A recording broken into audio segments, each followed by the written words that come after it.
Nigel Farage Show. Mr. Nigel Farage. Thank you, Donald, and good evening, everybody. Well, I'm here in Strasbourg, but I was amazed that last night Theresa May gave a very big speech in the Mansion House in the city, and she really went for Russia. She went for Putin, and she went for, and it's the big agenda, of course, in America, and it's been talked about too in the United Kingdom. The Prime Minister seems to believe that Putin has been seriously interfering in our electoral process. Here was the Prime Minister last night. We know what you are doing, and you will not succeed, because you underestimate the resilience of our democracies, the enduring attraction of free and open societies, and the commitment of Western nations to the alliances that bind us. Russia can, and I hope one day will, choose this different path. But for as long as Russia does not, we will act together to protect our interests and the international order on which they depend. We know what you are doing. So the Prime Minister is absolutely clear. She seems to believe that Putin, the Russians, did interfere in the American elections. Perhaps she also believes they interfered in Brexit. And of course, this is something that Ben Bradshaw, Labour MP for Exeter, believes very strongly indeed. When it comes to interference in referendums and in elections, I have to say, less than convinced that Russia played a significant role at all. I have a feeling somebody else out there is playing a far bigger role. This was me this morning in the European Parliament in Strasbourg. The use of money and the influence it may have had on the Brexit result or the Trump election has reached a level of virtual hysteria. Just last week, the Electoral Commission in the UK launched an investigation to find out whether the Leave campaign took offshore money or Russian money. This came about as a result of questions asked in the House of Commons by one Ben Bradshaw, somebody linked to an organisation called Open Society. I just wonder, when we're talking about offshore money, when we're talking about political subversion, when we're talking about collusion, I wonder whether we're looking in the wrong place. And I think we are looking in the wrong place. I'll tell you why. Because there's a man called George Soros out there, and George Soros is a multi-billionaire. He's been one of the most successful fund managers, hedge fund managers in history. He's the guy who the older ones may remember helped to break the bank when Britain was part of the exchange rate mechanism by selling sterling short, and we crashed out of the exchange rate mechanism. He's very, very rich, born and raised in Hungary in difficult circumstances. He's lived in America for most of his life. He is worth a very, very great deal of money. And yes, he has this organisation called Open Society. Now, when I talk about money, let me just tell you how much money George Soros has given to Open Society.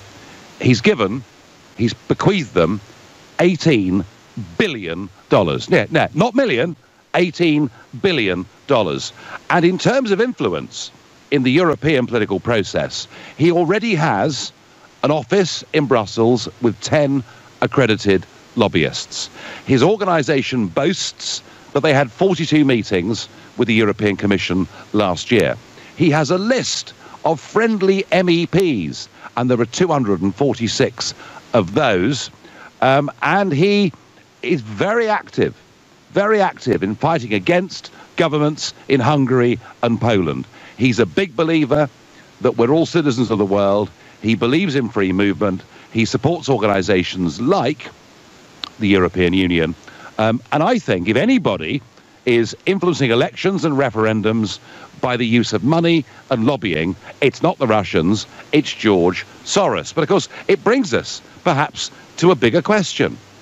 Ultimately, do you think there needs to be more transparency in politics? And I've written today to all those MEPs to say, please tell me, have you or organisations you're part of ever received money from George Soros and Open Society? How many meetings have you had with their lobbyists and representatives? How many times have you met George Soros itself or been to an event at which he's speaking?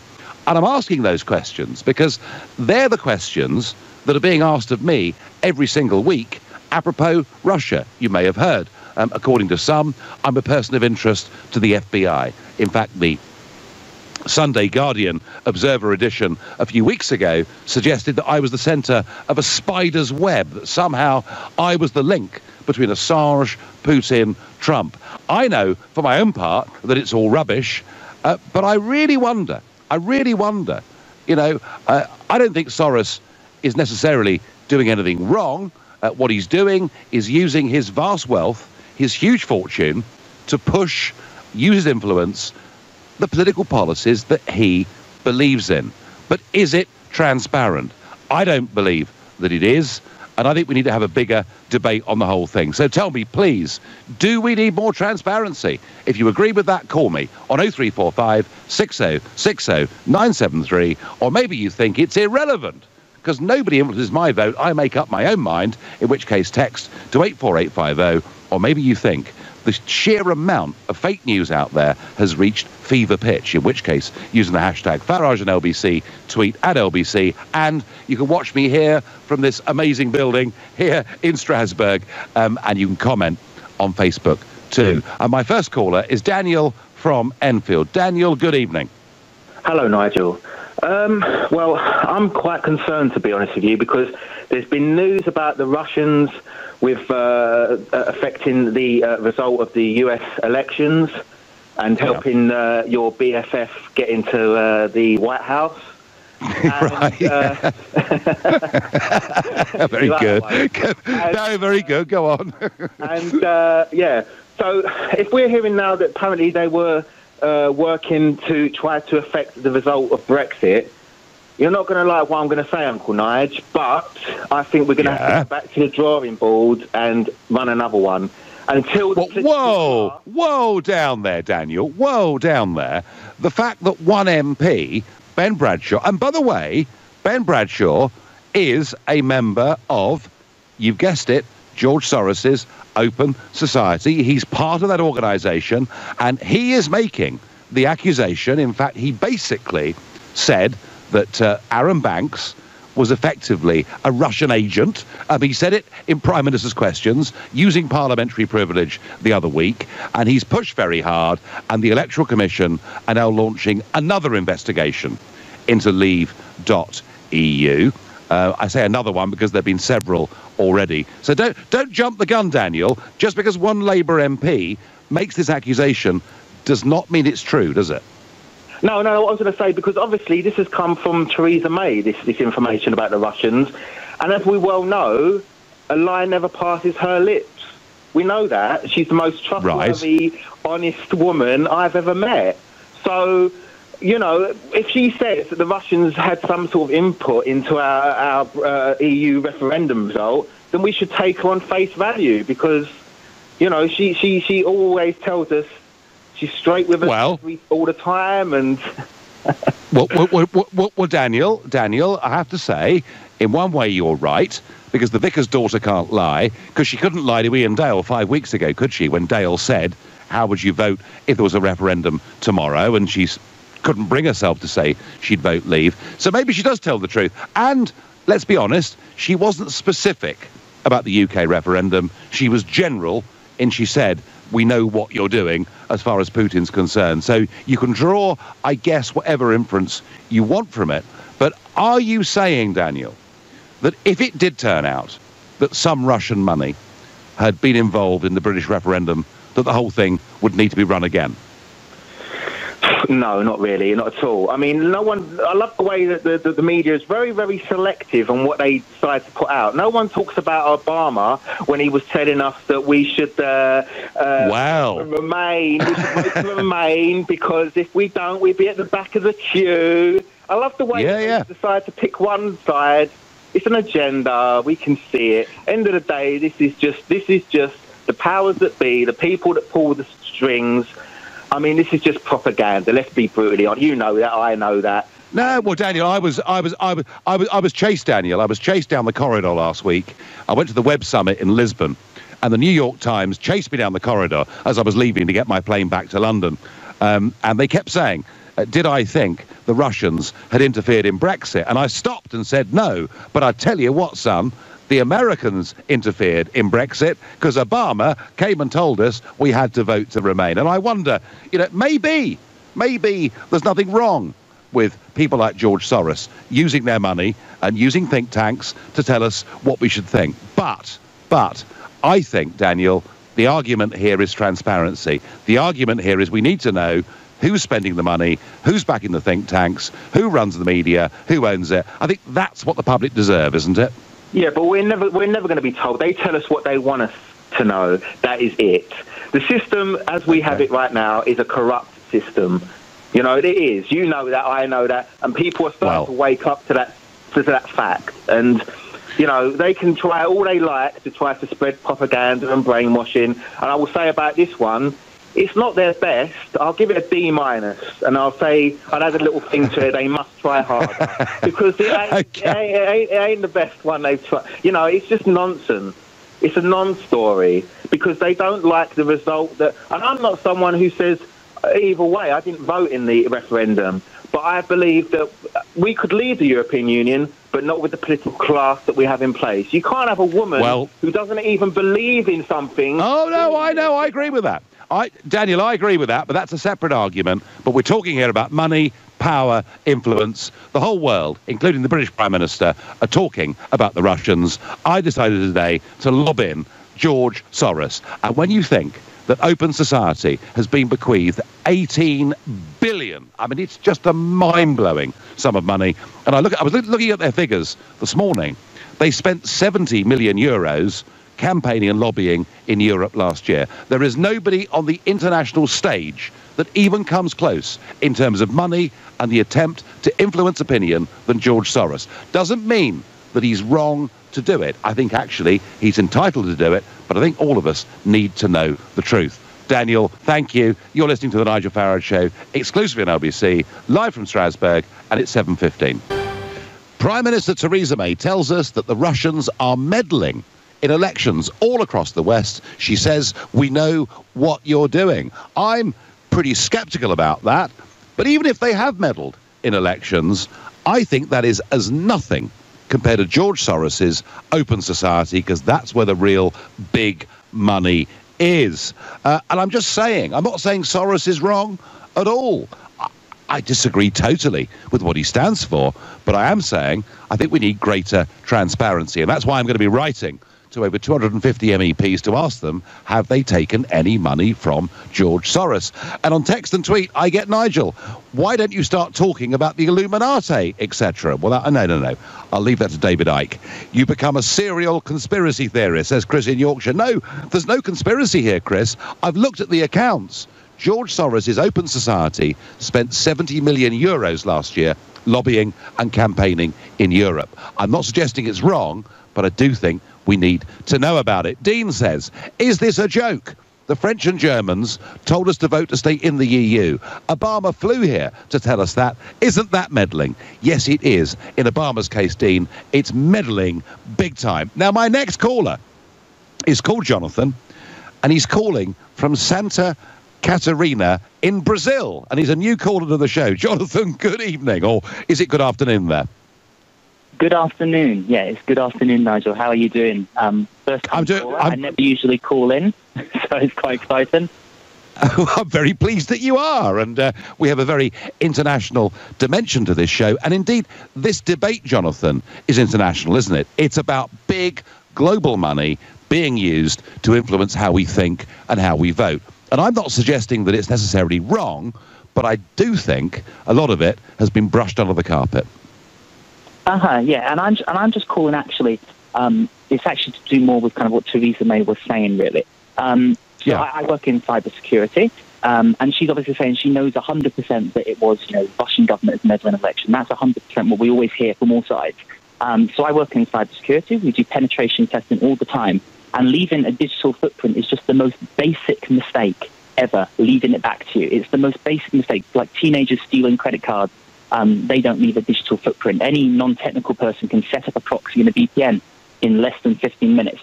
So the fact that she knows, and she says she knows, I just think it's a load of rubbish, really, because she can't know. Because if it was honestly a state-backed organisation, they would not make that mistake. So, Jonathan, okay, I on the technical side of this, I absolutely bow to your vastly superior knowledge to me. But why did she make that speech then? Because it seemed to come completely out of the blue. Why did she say those things? I know, completely out of the blue, as if she knew with 100%. And she's even been misled by other people in her government. But there is no way that, especially a government-backed organisation, would make such a basic mistake. Because it is the most basic mistake, honestly, Nigel. You could set up a proxy in less than 5 minutes if I sat down and taught you with it. It's something you can do from your own computer, and you can make it look as if you are in Russia, for example. You can do that. So are there some other foreign actors at play? I don't know. I'm not into conspiracy theories. I'm just into kind of facts. And that's the case. It's just ridiculous what she's saying. So why did she do it, Jonathan? I repeat the point. Why did she join the conspiracy theorists on the New York Times and CNN and everybody else who are absolutely convinced that the only reason Trump won the election was because the Russians interfered? And now Ben Bradshaw is suggesting the same is true of Brexit. Mm-hmm. And I would say it's simply because, most of the country, they can't even turn on a printer or a laptop very well, so she has no technical knowledge, so she just basically say what she's told. So she has no idea what she's talking about, really, does she? Just like Amber about end-to-end encryption. Very good. Jonathan, long-distance caller, brilliant, thank you. He says May couldn't possibly know this because it's easy to hide it. Anyway, Peter is calling from Ipswich. Peter, good evening. Good evening, Nigel. Nice to speak to you after... Nice to speak to you. Many, many years, yeah. My comment's more to do with George Soros. Being a sort of a bit of a political buff, I've noticed sort of, if you like, Mr. Soros's activities over the years. And the angle I'm sort of wondering is that what his beef is with countries deciding their own nations, if you like, political direction, particularly when it comes to things like immigration, etc. Why is he so interested in having greater diversity? Why is it such an emphasis on, if you like, that kind of more immigration into Eastern Europe, which they're dead against? Well, Peter, could I suggest, Peter, that it may be because he's 87 years old, all right? He grew up in Hungary. He was adopted, but he did have some Jewish ancestry, and it could be that he saw what happened to the Polish Jews, the Hungarian Jews, the Holocaust, and these horrors, and he's decided that because that was so awful, that if we now open the doors to everybody, the world is going to be a better and simpler and nicer place. It must be, Peter, psychologically something to do with that background, surely. I think it's got to be, but I think it's also that would be an easy argument for him to make, wouldn't it?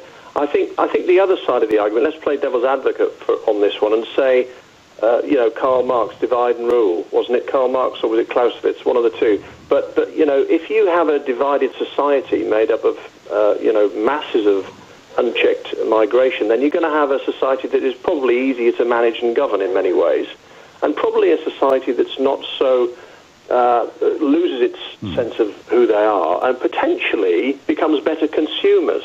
Now, being a cynic, I'm thinking a better consumer spends more money and is probably easier to manage. Isn't that... Well, I mean, Soros, Peter, is not a retailer. I've suggested maybe why he thinks the way that he does.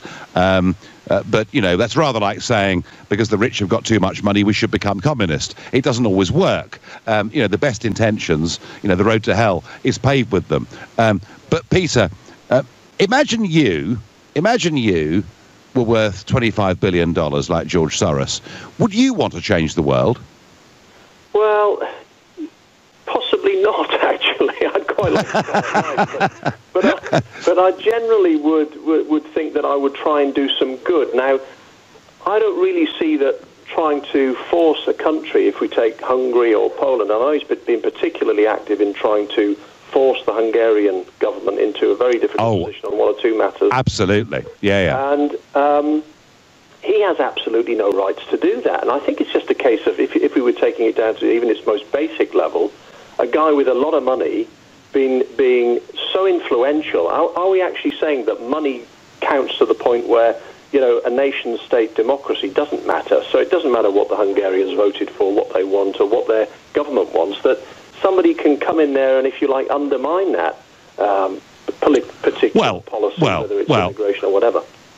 Well, Peter, you know, George Soros thinks there is a greater good than nation-state democracy. Whatever the Brits think, whatever Viktor Orban and his government in Hungary thinks, Soros believes there is a greater good. It is the supranational project of the European Union, and it is the migration experiment that's been happening coming across the Mediterranean. That's what he thinks, Peter, for right or wrong. I thank you very much for your call.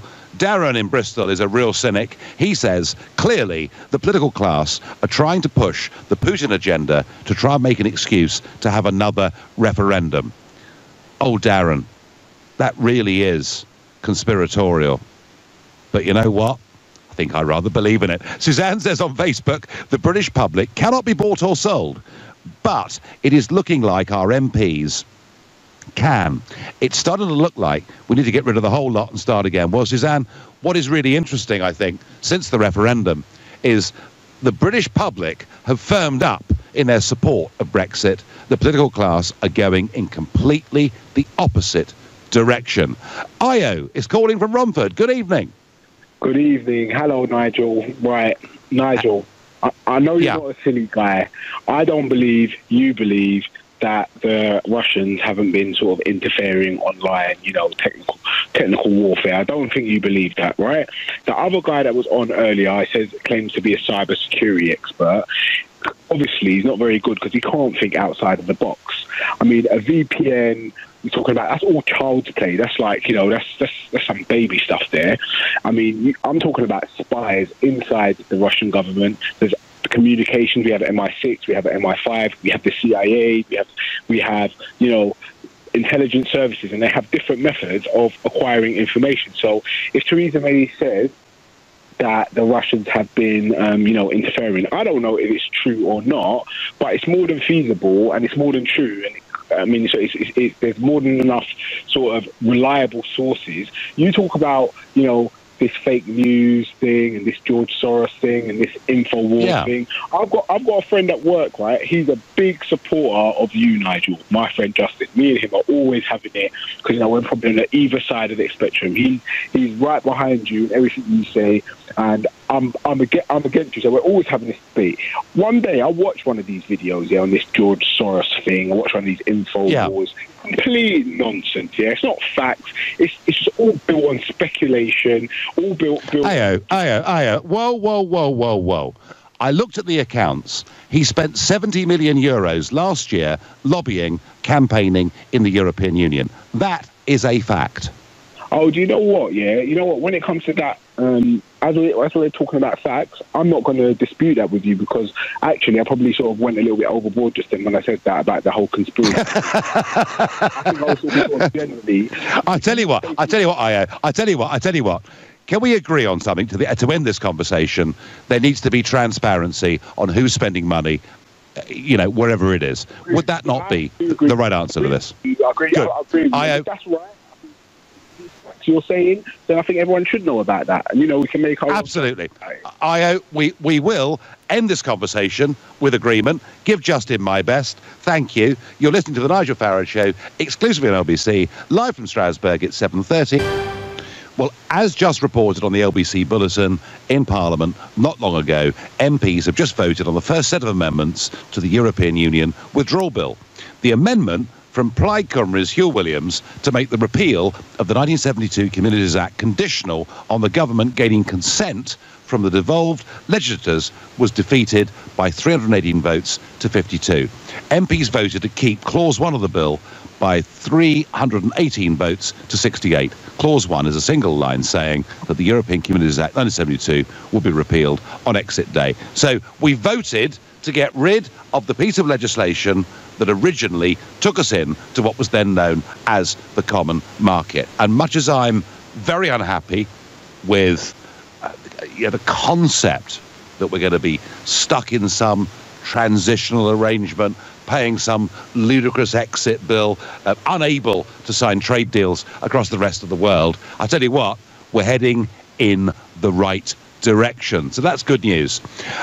Also significant, a Leave-supporting Labour MP has called on Theresa May to form a cross-party Brexit cabinet in the spirit of Britain's government during World War II. Speaking as MPs began their line-by-line scrutiny of the EU withdrawal bill, Frank Field urged the Prime Minister to follow the example of Winston Churchill back in the 1940s.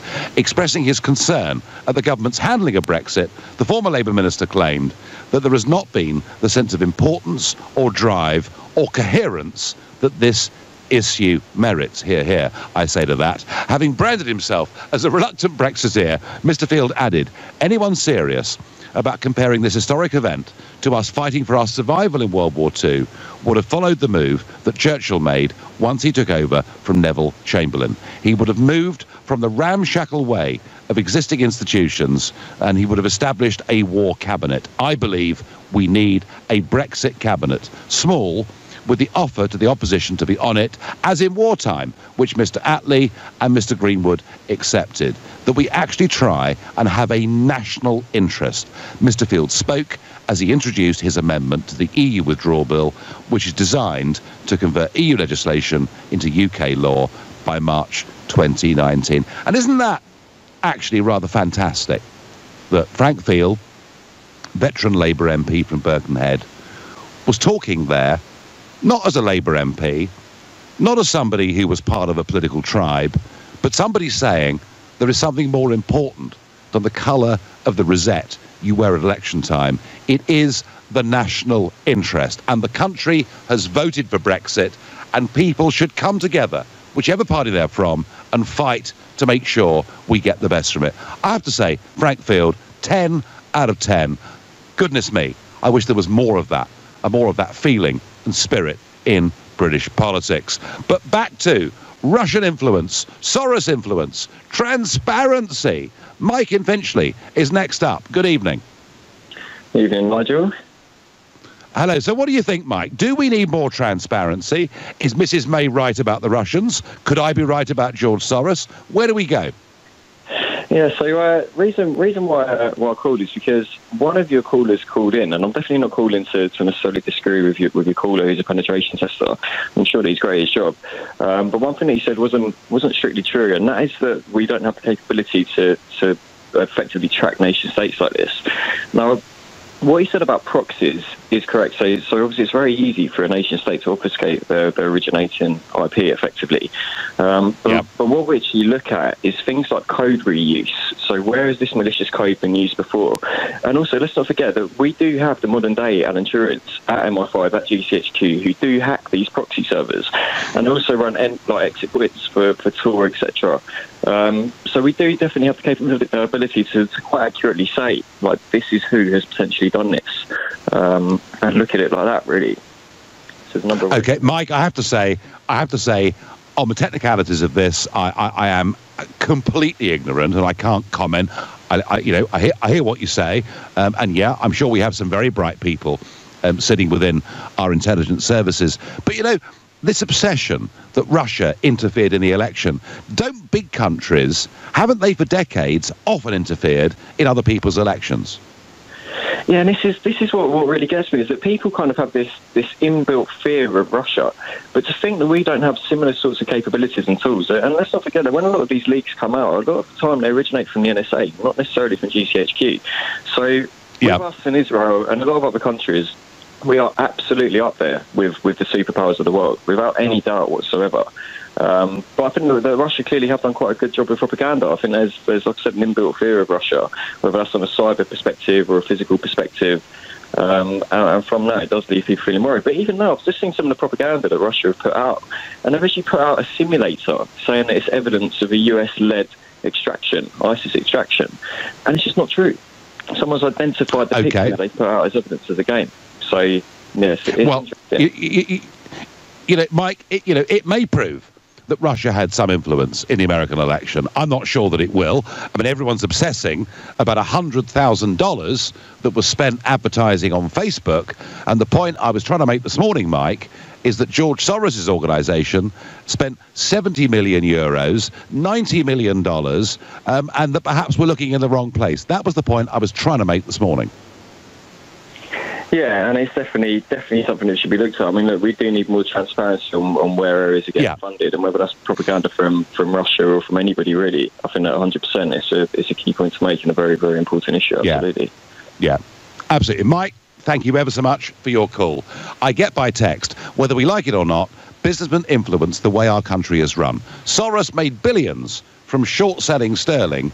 We should use these people more often to help run the country, says Ollie. Well, he is trying to run the country, Ollie. He's trying to run the Western world. That's the argument I was making this morning. It doesn't make him a bad person, but surely we need to know about it.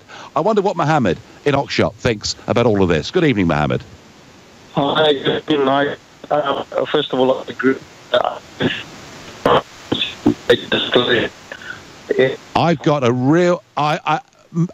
Mohammed, this line is dreadful. What we're going to do is we're going to get this redialed and get you back after the break. But my next caller, well, I recognise that name. I know who he is. His name is Lembit Opik. He's a former Liberal Democrat Member of Parliament, and he's there in Glastonbury. And he's a friend of mine. Lembit, how are you? Good evening, sir. I'm very well. What about you, sir? I'm fine, Lembit. I'm fine. I'm trying to bring some balance to what I see. You're just gloating. You're gloating because you got your first Parliament tonight. Well, I know I did, but in a minute we'll do that. But no, I mean I hear all this stuff about Russia, all right? And it goes on and on and on. And I read The Observer every Sunday to see apparently my incredibly close links with all of Russia. I mean, maybe I drank a vodka once or something. I've no idea. But Lembit, what I'm not seeing is an open, honest debate about George Soros's open society. And I'm trying to give us a bit more of a balanced conversation. But there's all kinds of... well, I admire and wouldn't for a moment question your willingness and your eagerness to do that about Mr. Soros. I put it to you, there are two slight ironies in this. First of all, I'm in Glastonbury. I work with a motorcycling magazine here, but it couldn't be more British. This is Avalon, where I am, Nigel, probably less than a mile from the Tour. So I'm surrounded by people who probably did support, in massive majority, a Brexit. But the second point here's the big one, and I'm really going to ask you a question, but you can always throw it back at me. Is it really right or wrong that people like Soros have such influence, or indeed the Russians? You know as well as I do that you like a French Merlot, you like travelling around. You're in Strasbourg now, for crying out loud. What is wrong with people like Soros defending his economic interest in a way which is good for him? And then the big question, what is wrong with everybody in the rest of the European Union carrying on doing that after the Brexit, and therefore leading us to a situation, Nigel, which is no different to now? Economic union by any different name, and freedom of movement. Do you know, that's the problem. Do you know, well, clearly freedom of movement is not wanted. We voted against it in Brexit. It's perfectly clear that Hungary, Poland, the Czech Republic, Slovakia are completely opposed to freedom of movement in its current form. But your big substantive point, what is wrong with billionaire George Soros using his money to lobby and campaign for his view of the world? Do you know what my answer to that is? Absolutely nothing. But it needs to be open. Clear and transparent, Lembit. That's all I'm saying. You only say that because it could be argued, Nigel Farage, that you were instrumental in creating the glorious victory of Donald Trump in America. You were meddling around there. But well, look, okay, all right. I meddled there. Obama meddled here. The Americans have meddled in elections, virtually every single one in the Western world since 1945. And I've no doubt we'll find out that the Chinese are influencing people. I don't mind big money being used to try and push opinions, but I do think, Lembit, there is a problem with transparency. Okay, a light point and a serious point here, Nigel. The light point is I feel the ground rumbling here in Glastonbury. It could be the Chinese are building a tunnel underneath Glastonbury. Or could that be paranoia? Maybe. Leading to my serious, at least the Chinaman will get there quickly. But the serious point here is, if what you said is correct, and the subtext about you having the right to participate in American politics, I do think you have that right, is true, and Soros as you said yourself, you haven't got a problem with that. That's an economic motivation. Then what is really going to change, Nigel, then if and when we actually leave the European Union? And I have to tell you, as I watched the dilution of the Brexit means Brexit argument, and I'm not taking a side particularly on that, it could well be that we end up in exactly the same place with a different name. We don't actually leave at all. We just say that we leave, and that could be the international influence we're talking about. No, well, I have no doubt that the big international, global, high finance, liberal media lobby are doing everything they can to overturn Brexit. But you know what, Lembit? We're going to fight back because we voted Brexit. There are more of us now that would vote Brexit than did on June 23rd, 2016. Delight to have you on the show, as ever. Lembit Opik, entertaining. You're listening to The Nigel Farage Show, exclusively on LBC, live from Strasbourg, and it's now 7:47. Mrs. May lambasts Putin and says, we know what you're doing. Stop meddling in Western democracy. And I'm a little bit surprised that the Prime Minister said that. And I answered today by saying, well, OK, you can talk about Russian meddling. What about George Soros and the billions he's put into open society, the lobby he's got in Brussels and all the rest of it? And we're debating, should there be more transparency about who is spending money? But tonight, during the EU bill debate, veteran Conservative MP Ken Clarke, staunch Remainer, EU fanatic, but he paid me quite a kind compliment tonight. Let's listen to it. The idea, which is very popularly put forward by UKIP and others, that it's led faceless grey Eurocrats to produce vast quantities of awful legislation and red tape, is one of the biggest myths of our time. And I pay tribute to Nigel Farage's campaigning abilities. There's absolutely no doubt he's the most successful politician of my generation, because he has persuaded a high proportion of the population that is exactly how it runs, and they're all looking forward to having bent bananas again once we actually repeal this piece of legislation. Well, maybe Ken's accusing me of meddling. I don't know. Listen, very interesting, isn't it? I've appeared on TV debate programmes, radio debate programmes with Ken Clarke over the years. Very nice fella. Enjoy his company very much. Got to have a beer with him after that particular comment. But it shows that you can actually, in a grown-up political world, fundamentally disagree with people, but be polite about each other. And Ken Clarke generally manages to do that. I thought that was really rather a nice tribute. And funny, isn't it? I mean, Ken thinks I'm an obsessive, an anti-EU obsessive, and in a way, it's a fair cop, really, isn't it? And yet he's been, ever since 1961, at the Cambridge Union, a pro-EU obsessive. Had he not been, I think he would have become our Prime Minister. But he did, to be fair, stick to his principles all the way through. My next caller on international meddling and money and a lack of transparency is Jamal, who's calling from Sweden and is a new caller to the show. Good evening. Good evening, Nigel. I never thought. Hello there. Good evening. Hello. Good evening. So come on, tell me.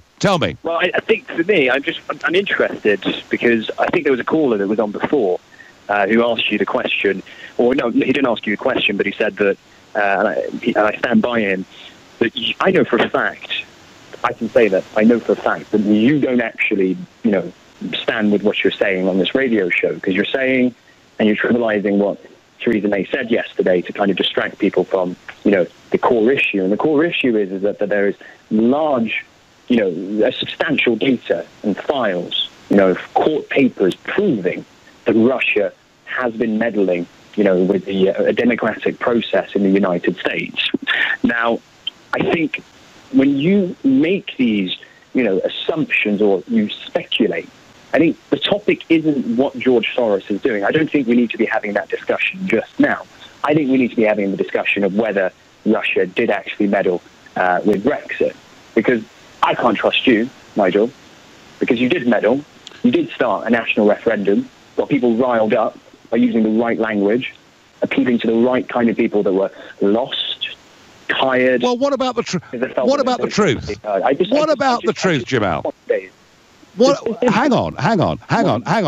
For nearly 50 years, The British people have been told, don't worry your poor little heads. We're just part of a trading arrangement. It won't affect your sovereignty or lawmaking. And as it turned out, the whole thing was a blooming great lie from day one. And I, Jamal, and you can disagree with me, and that's fine. That's democracy. I took the view as a businessman that something needed to be done about it. Not because I dislike Europe. I don't. I never have and I never will. But because I believed we should make our own laws in our own country. Okay, I respect that. And you said that you decided as a businessman to go in and make a difference, yes? To make a change. Is that correct? Yes. Is that fair? Yes, I did, yeah. And that's exactly what George Soros decided to do. He started up the Open Society project in 1979. So I don't understand how you're criticising someone that decided to do the exact I think, I think you've misunderstood me tonight. I have not been criticising the fact that George Soros wants to use his wealth and influence to push his agenda. What I am saying is ludicrous, is that people like you come on the phone to me and suggest the Russians somehow had some massive influence in the American elections or perhaps even Brexit. And I know how much of this is rubbish because of so much of this that's been directed at me. You know, I'm a person of interest to the FBI. I mean, all this baloney that somehow I'm the centre of the spider's web. I'm the man that links Trump, Bannon, Assange. I promise you, you know, cross my heart, Jamal, it's all a load of old baloney. But even if there was a degree of Russian interference in some way across the West over the last few years, all I'm saying is that Soros's influence was bigger, and I'm only calling for a bit more open transparency about what is being spent and why. And I think that's a reasonable point of view, don't you? I think for me, as you know, I'm calling from Sweden. I live in Sweden. And you're talking about transparency, yes? In England, we have something, as we know, the Data Protection Act, right? We have a very different, approach and a very different look at data and information. Talking about transparency, why not look at changing the laws within our own country, back home in the UK? Because in Sweden, they have something here known as offentlighetsprincipen, and this is that all information, whether it's public or private, should be made available as long as it's not interfering. For instance, my mobile number is on national records that anybody can Google. My home address you can find anywhere on the internet. So when you talk about transparency, right, you're saying no matter how little or how big Russia played, the fact is they played a part, Nigel. And I think that's the discussion. Well, maybe they did. Jamal, maybe they did, maybe they didn't. All I can promise you is that as far as I'm concerned, everything people say is a complete load of old nonsense. But I thank you for your point of view, for your call, and making the fact that in many ways Sweden is far more transparent than we are. Hi, Nigel. Why no mention of Aaron Banks alongside George Soros when it comes to spending money on elections, says Lee in Blackheath. Well, you're right. Aaron Banks did spend his money. And why shouldn't he spend his money? As do people on the other side of the argument. I don't mind money being spent. It needs to be transparent. But it is simply crackpot to suggest that the Russians have influenced the West in a big way, and not to mention the fact that George Soros has done far, far more than the Russians have ever done. Doesn't make him a bad person, but it needs to be open and it needs to be talked about. You've been listening to the Nigel Farage Show, exclusively here on LBC. I'm back tomorrow at 7. Coming up at 10 tonight, it's Ian Collins. But up next, it's Clive Bull. Nigel, thank you.